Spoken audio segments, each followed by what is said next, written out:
Hello and welcome to Season 3 of the ReFolkUs podcast, where we talk to artists and music industry workers about building sustainable, creative careers with a focus on folk. I'm your host, Rosalind Dennett.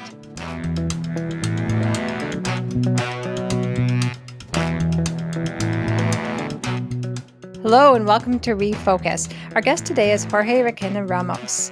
Jorge is a multi-disciplinary artist who grew up in Mexico City and now calls Winnipeg, Manitoba his home.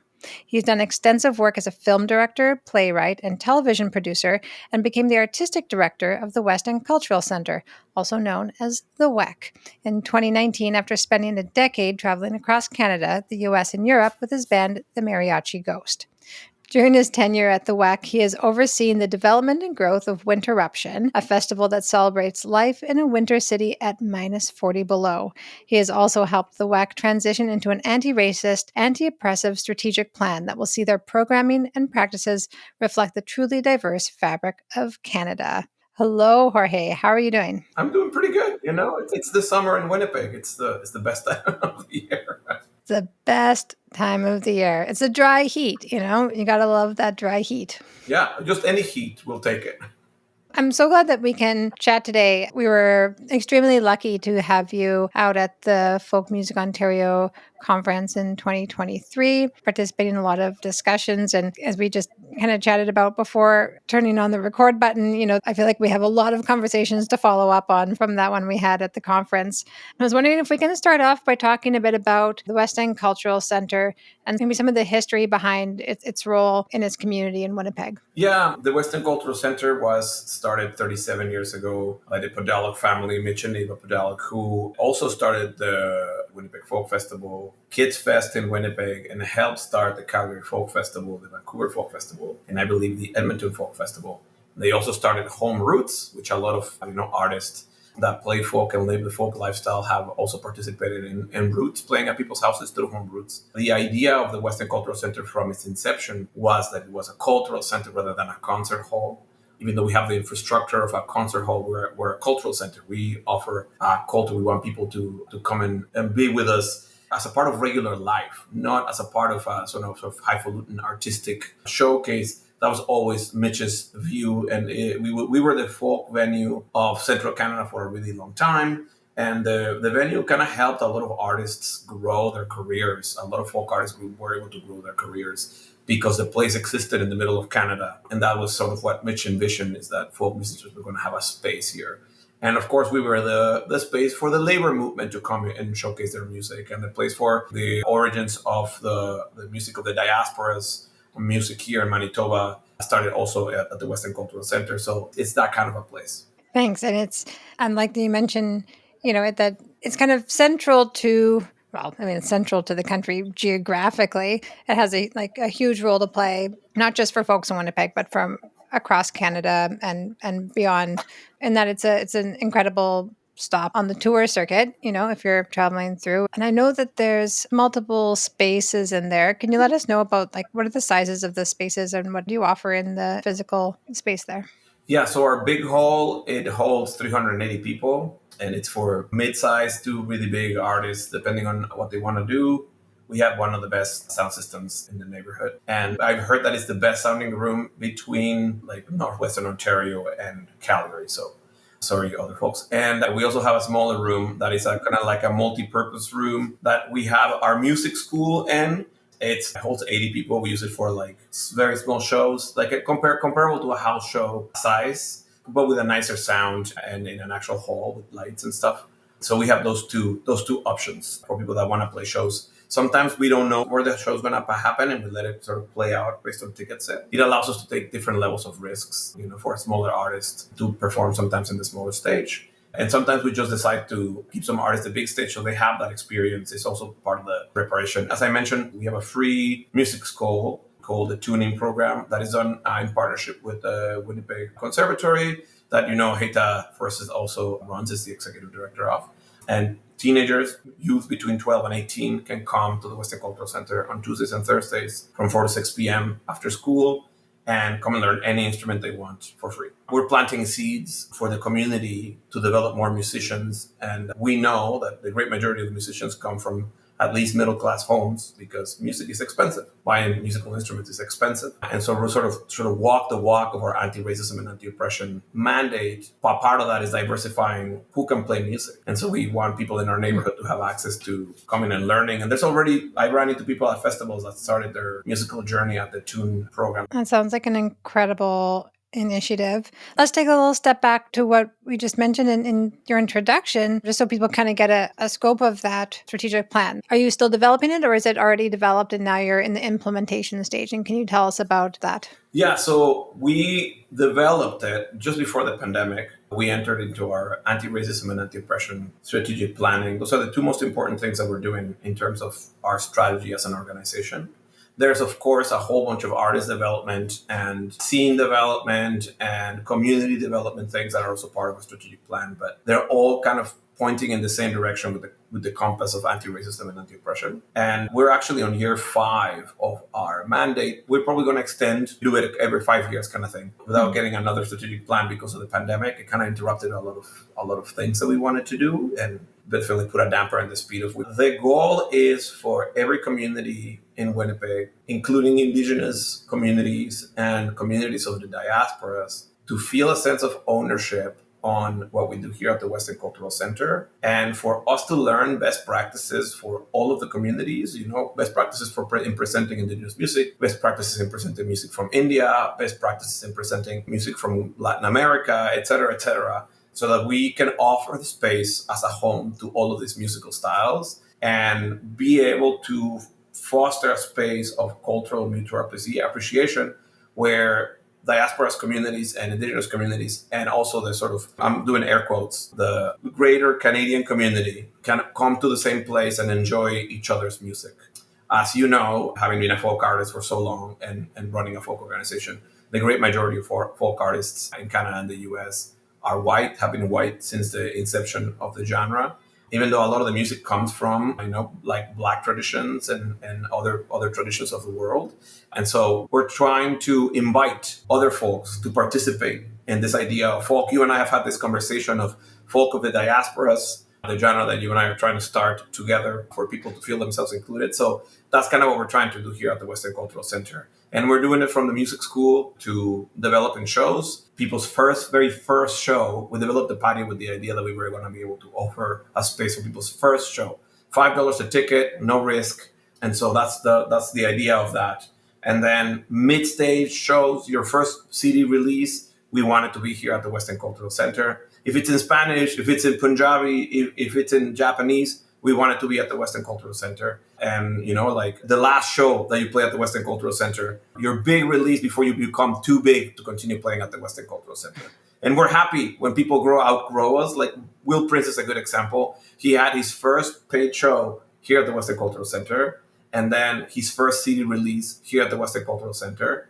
And his second CD release was a 2-day sold-out show that sent them onto the stratosphere. After that, we know he's not coming back for a while, right? Unless he's coming to do something community-based. And we were very happy to be able to offer that platform for him to jump. And of course, he's amazing and he deserves every praise. And we knew that he was going to be huge. But it happens in places like this all over Canada, but the Western Cultural Center is Central Canada's place for this. It takes a vision and courage and commitment to that vision to take those risks on developing new artists. And, I'm sure that there's a safe way to go about it that maybe ensures a higher ticket count, but it's really incredible that you are able to take on artists that, maybe haven't had a CD release before. Maybe it's their first show, and, to be able to have a stage for folks like from emerging to the next, maybe 3 steps from emerging. It's a great place, and I think just such a good practice to invest in up-and-coming artists. And then I want to touch on the cultural literacy and cultural competency that you're building through the West End Cultural Center. What is involved in that work? I've heard, I'll do a very generic example of this story, but I've heard stories sometimes from programmers who have said, we hired a Punjabi artist, but the Punjabi community didn't come out to see them. And within that story, I think is a greater undercurrent that, it doesn't just take necessarily booking a diverse lineup to then see a change in the audience and to engage the community that artist maybe brings with them normally. So can you talk a little bit about that part of the work that you're doing?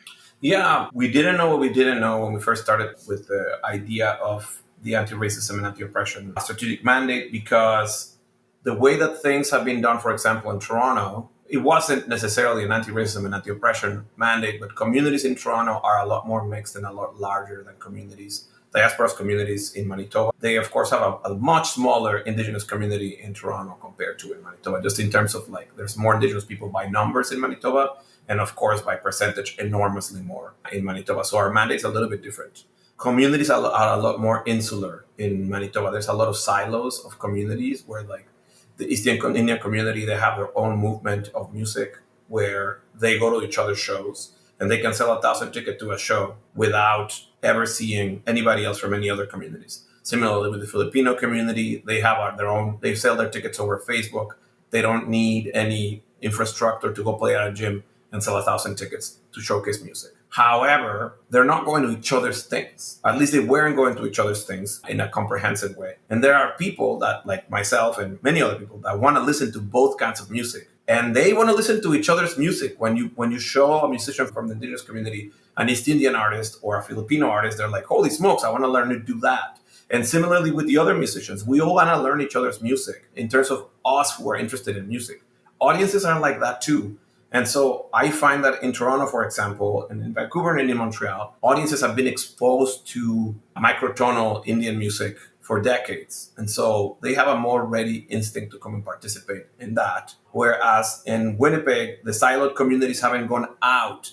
And the siloed communities are also not married to somebody from Latin America or somebody white or somebody, from the African diaspora. That mixture of, like, the third thing is the group of people that are going to be the most interested in listening to a lot of music sources because they already are at home. And so the first step we needed to do is going the hard way of trying to de-silo these communities, of inviting the Korean community to the Korean show here at the Western Cultural Center, and also inviting the people that listen to folk music for a Korean folk music.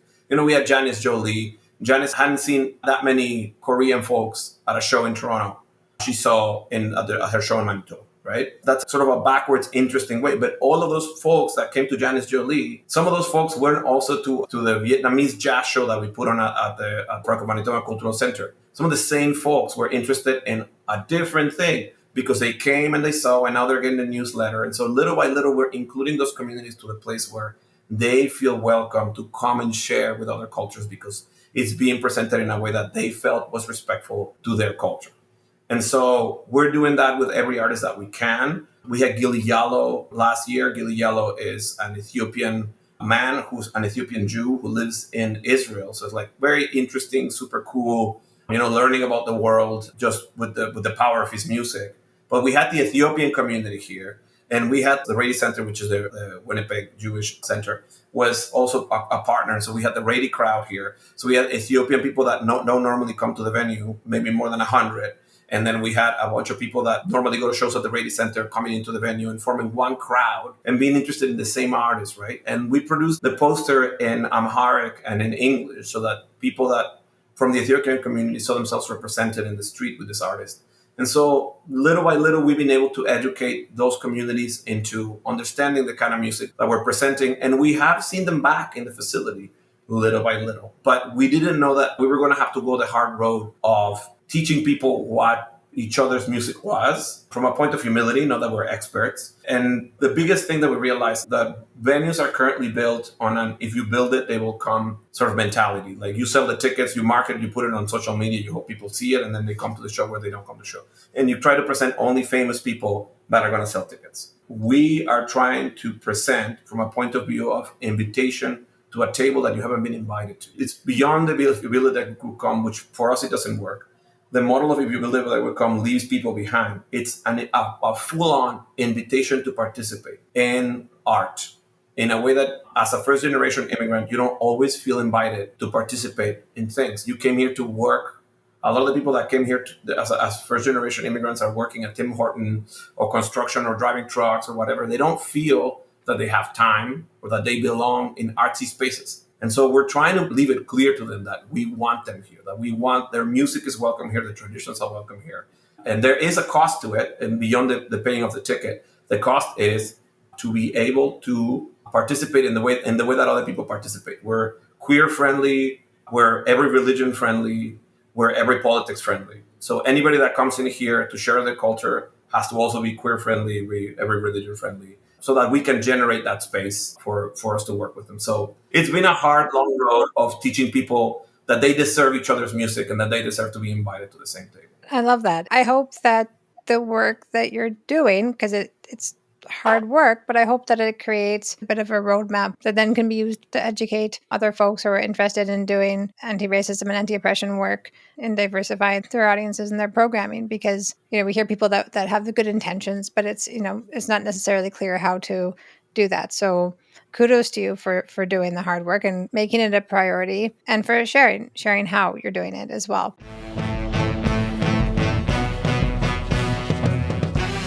Hey friends, October 2nd to 6th, join us in celebrating the finest in folk music at the Folk Music Ontario Conference, where artists and industry professionals come together for unforgettable performances, workshops, and networking. Plus, don't miss the Ontario Folk Music Awards with special guest Tom Power, host Janice Jolie, and performances by Angelique Francis, Mimi Obansawin, Adrian Sutherland, Payadora Tango Ensemble, Jessica Pearson and the East Wind, and Sultans of String. Recognizing the best talent in our vibrant community, it's all happening soon. So register today, visit folkmusicontario.ca and enter the promo code REFOCUS20, REFOLKUS20 for 20% off registration and awards tickets to secure your spot. See you there. I wanted to circle back to talking about the school and some of the more local work that you do. The West End is in kind of a historically lower income neighborhood in Winnipeg, which I think probably changes. And since the last time I've been there, maybe has changed as well. I don't know. But I'm wondering if you can talk a little bit about kind of the relationship to the micro local community where you are. Yeah, the Western Cultural Center is a working class neighborhood for sure. Has been a working class neighborhood for its entire existence. It came from generations in which a working class family could afford to buy a house. To build a small house in the West End, and it's piled with very small to medium-sized houses. In a block, you'll have a neighbor from Ethiopia and a neighbor from the Philippines and an indigenous neighborhood and a Mexican neighborhood. And everybody's getting along in the same block. And it encompasses Ellis Avenue and Sargent. And Wellington Avenues are the sort of the three main thoroughfares in the West End. And each of those have a ton of diverse restaurants from every flavor that you can imagine, just kind of concentrated in the core of the city. And it's important for Manitoba that 89% of the persons that are Indigenous, Black, or persons of color that live in Manitoba, 89% live in the core of the city. So it's either the West End or the North End or the North, like South Henderson, or the downtown core. And the West End is one of a really big representation of that. We have Little Ethiopia is in the West End. We have Little Portugal is in the West End. They don't call it Little Philippines because there's other neighborhoods that also have a lot of Filipino people in Manitoba. But there's a lot of diversity that is sort of going around the streets. And it's because there's small, cheap houses that people can buy. And first-generation immigrants don't have a lot of money to go around, and they end up in these kind of neighborhoods. But they also end up, without knowing, making these neighborhoods a lot more valuable than other neighborhoods to live in. Other neighborhoods have what could be considered comforts, But you also, in Manitoba, I will explain for people that are outside of Manitoba, the city's kind of built a little bit backwards. In other cities, in bigger cities, the most expensive place to live is downtown. And the most coveted place to live is downtown. People want to live in a $1 million condo downtown in Toronto and a $3 million condo downtown in Vancouver. In Manitoba, in Winnipeg, people want to live out in the boonies in a $1 million house, but it's out in the boonies, right? And the majority of the core is already taken by immigrants and Indigenous folks. And so it is in this place that is considered the most, quote unquote, dangerous part of the city. As you said, it's considered like a lower class neighborhood. But it is also, in my mind, the most valuable neighborhood in terms of cultural real estate in the province. There is people from everywhere here. There is food from everywhere here. There's music from everywhere here. So it's the least boring part of Manitoba. When people think of Manitoba is like boring and never anything to do, they're not going to the West End. The West End always has something to eat and something to do. And so as neighbors in this community, we want to make sure that we're representing the community properly. We want to make sure that every community from the world that exists in this community has a place on the stage. And a lot of the African diaspora communities didn't even know that this was a music venue. They thought it was a church. When we started doing shows for African diaspora music that looks like a church from outside, we thought it was a church. So, and it is kind of a church. It gave us a realization that it is kind of a church. It's a church of music. It's a church of culture. We are trying to build community without God in a way that builds the community in the same way that a church will build community. We want people to come and feel in harmony, in this case, literally in harmony with each other in this space, like a church would. We're not open on Sundays. And like I said, we welcome every religion. But we're taking that idea that came from community and trying to build on it a little bit more. I wanted to shift gears a little bit and let's talk about you, right? But, just as an artist and in the arts period, you've had an amazing career. I'm wondering if you can tell us a little bit about your journey in the arts and what's led you to this point. Yeah, I came to Winnipeg to go to film school at the University of Manitoba. I came from Mexico City, which when I came was still the largest city in the world. And it was a huge contrast. I didn't know that when I landed in Winnipeg, I discovered, it took me a couple of years to figure out what it was. But there was a layer of anxiety that was removed from my layers of anxiety, which are many. And I figured out that the physical space of the city, the size of the city was giving me an extra hour a day to be me, to do things. Instead of having to be in a car or in a metro or in a bus commuting somewhere, I could be playing music, I could be playing guitar, I could be writing or working. And it generated a sort of a great source of inspiration and space for me to create art. When I graduated from university, I played in a couple of bands when I was in university. I played in a lot of bands when I was in Mexico. When I graduated from university, I started doing like my own art projects. And one of those art projects was a comic book that I started writing with my friend who's a designer who lives in Barcelona. He's also from Mexico City. And we started designing this comic book about a character of Mexican folk called Charro Negro that it's a ghost that comes around, and it's everywhere in Mexico somehow. But in Colima, they have a version of it where my mom is from. And if you have been unjust, if you have been impure, if you beat someone up unfairly, if you steal from people, El Charro Negro can come around with his machete and decapitate you. No questions asked. It's a justice that is done by a Charro Negro without the law. And so my friend Juan Diego and I thought that it was so cool as a potential storyline for a comic book. And we were coming out from reading V for Vendetta, and the era of those, but it was still cool to talk about decapitating people. And we created the Mariachi Ghost, El Charro Fantasma, which was this thing and it was the story of a man who was living in the late 1800s in the state of Colima in Mexico when they were laying down the railroad. And to lay down the railroad, they had to kick a lot of people, indigenous people, out of their lands to put the railroad down. And it also was a place where it was the biggest harbor, the second biggest harbor in the country, the biggest harbor in the Pacific side of the country. And the place was really diverse. There were still more than 100,000 Filipinos living and working in Mexico, and having a Filipino community in Mexico, in Colima, and all over the West Coast. And there were still a lot of Asian migrants living in the West Coast. There was a lot of African migrants living in the West Coast. So the West Coast of Mexico is a really interesting place.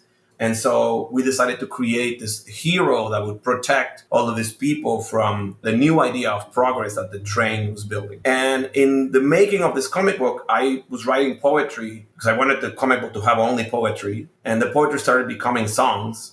And I started jamming these songs with my friend Gabriel and my friend Alexandra Garrido, who's a dancer who was practicing traditional Mexican dance with zapateado as a percussion. And we played one little show at a fundraiser. We really liked it. And we put together a slightly bigger band. We played another open mic somewhere. And we put together the full band, and we played at the Fringe Festival. And we got a really, really crazy good feedback from people being like, holy smokes, are you guys from Winnipeg? I've never seen anything like that. We weren't trying to be a jam band. We just had really good ideas. And there were people from so many genres that joined the band at the same time. And we were so open-minded. We didn't have a defined idea of what we wanted to do. So anything was welcome. And so that allowed us to become the Mariachi Ghost, the band. And then pretty quickly, the band took more of my time than the comic book ever did. And I never actually finished the comic book. I only have a couple of panels and pages designed. And we were playing shows all over the place. And 2 or 3 years in, it was just for fun. I still had, like my full-time job that I had to do, and everybody had a full-time job. And we decided we were going to take it very seriously. So we recorded an album, and that ended up winning a Western Canadian Music Award for world music still back then. And we decided that we were going to start touring and go around. We are a co-op. We operate like a co-op. Our business is owned by everyone in the band, and everyone in the band writes their own parts and claims the same amount of credit for the composition to SOCAN, and everybody in the band has a full-time job on top of the band. So we have a bit of a different model for how we do things in terms of like our relationship with the industry, which has allowed us to be friends and artistic co-conspirators for 15 years. We just had our 15th anniversary show a couple days ago. So it's definitely, sustainability is a super important part of what we do. And we formed a family rather than forming a band. And we operate kind of like in that way, like a family. We survive things together and navigate through things together. And we've had losses in our families, and we're always there for each other. We've had marriages and 11 children, and we're always there for each other. So it's a beautiful thing that we've been able to sort of gain with the gift of playing music together. That is beautiful, and just seems like such a wholesome, sustainable way to approach the artistic career. And looked ahead, and you guys, are playing some great shows this summer. Certainly, I encourage everyone to go listen to your fabulous music. What's the ways that fans or folks that want to listen and maybe come out to some shows sometime, what's the best way for them to find you? The MariachiGhost.com. We post everything in there. And we're all on all the socials, Instagram, and we even have a TikTok, even though we're 40 plus. And yeah, the website is the easiest way to find us.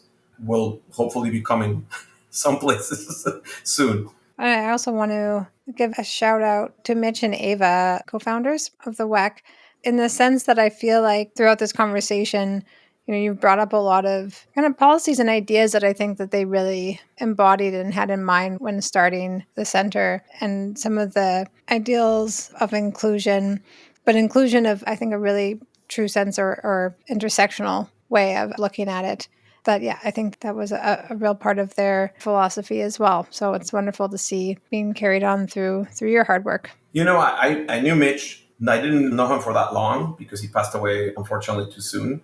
But Mitch was one of our first fans. And I was having a little bit of an identity crisis in terms of playing music, because we're a really theatrical project of music. It's very visual. I would say it's as visual as it is musical. We wear makeup, we wear costumes, and there's dance involved, contemporary dance mixed with Mexican traditional dance. So that's always been part of the show. And I think we maybe triggered some insecurities from some of the older musicians and some of the newer musicians in the crowd. And I think maybe also we were at a time where like wearing makeup, 8 boys wearing makeup on a stage we weren't in the cool drag period of our history yet. And I was literally laughed out of the room a couple times with people being like, "Oh, you're clown band." Like they thought it was kind of hilarious in their mind. We were funny, we were too sticky, we were trying too hard. And I went to talk to Mitch about it because I was ready to throw the towel. I was like, they don't get it, and I don't have to push for them to get it. And Mitch was like, they don't like it. Fuck them. You don't need them. You find your crowd, man. Like there's crowd that are gonna listen to you. I'm listening to you. If I'm listening to you, there's going to be somebody else that wants to listen to you. You don't have to justify yourself to them. They're whatever, man. They're the past. If they don't like you, there's a line between the future and the past. And if you stand with the past, you want to go to the past. This is a really good way to make yourself irrelevant. So you keep going with what you're doing. Someone's going to like it. I assure you, someone's going to like it. Don't worry about them. And don't worry about anything. Don't worry about anybody's opinion of what you're doing. Just do it. Keep on doing it. You're doing it for the right reasons. Don't stop. And it was enough of a pep talk and enough of a motivation from somebody that I respected, that carried enough weight in the community of musicians of Winnipeg, that I was like, all right, keep going. And it kind of went back to my mom's biggest, most important contribution in my education was that fuck them. We don't care what people think. We do us. We don't care what people think. If they don't like the color of your shoes, who cares? If they don't like how you walk, who cares? If they're making fun of your teeth, who cares? Just let them talk. You do you. And it connected that back with the music.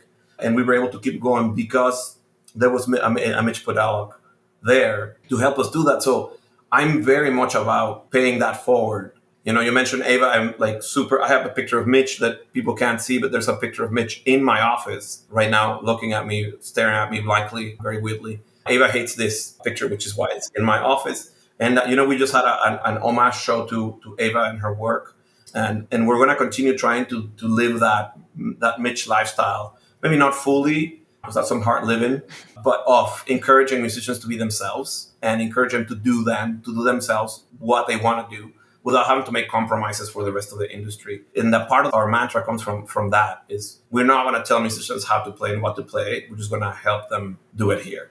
Well, thank you so much. I'm so glad to get to catch up with you. So you let us know where to find the Mariachi Ghost. How about the West End Cultural Center if folks are interested?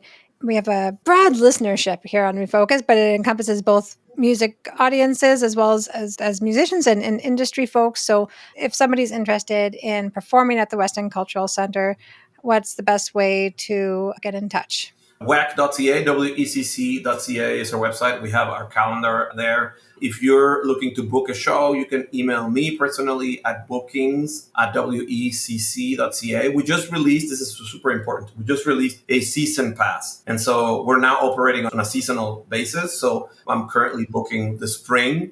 And in the spring, I'm going to be booking the fall, which we moved it back, the bulk of our booking 3 months, so that we could accommodate for the season pass. It's another way in which we're trying to help audiences support us in a different way, in a more sustainable way, in a more advanced way. And so if you're trying to book a show at the West End Cultural Center, which I encourage you to do, is reach out to me at bookings@wecc.ca. Just know that it's going to be a while from when you reach out to me. Beautiful. For audiences, people that are interested in maybe coming to a show sometime, what's the best way to get all of your information regularly? Sign up to us into our newsletter. It's currently being authored by the great Rain Hamilton, who is also an awesome musician and a road warrior, along with the rest of us. And they are putting together a beautifully crafted and artistic newsletter every once a month, and with some specials. It's really cool because there's a bit of artistry going into the newsletter, and it's interesting and fun. I recommend that you sign up for it, even if you don't live in Winnipeg, just in case you end up popping by. And I will also say other venues. I love having conversations with people that run other venues and festivals and talking about mechanics of your festivals. And I learned a lot. I was able to put together this season pass because I had conversations with people at the Toronto Conservatory about how they do things, and other many venues across Canada. So let's hang out. See you at Folk Music Ontario and Folk Music Canada, consequently. Thank you so much, Jorge, and we can't wait. We'll see you soon. Woo! Thank you, Rosalind.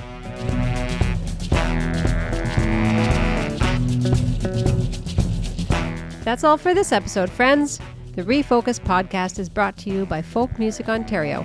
Find out more by heading to folkmusicontario.org/refocus. That's ReFolkus. The podcast is produced by Kayla Nizon and Rosalind Dennett and mixed by Jordan Moore at the Pod Cabin. The opening theme is by King Cardiac and the artwork is by Jamie Karn. Please give us a download, a like, subscribe, rate, and review to let us know you're listening. Until next time, keep playing that folky music.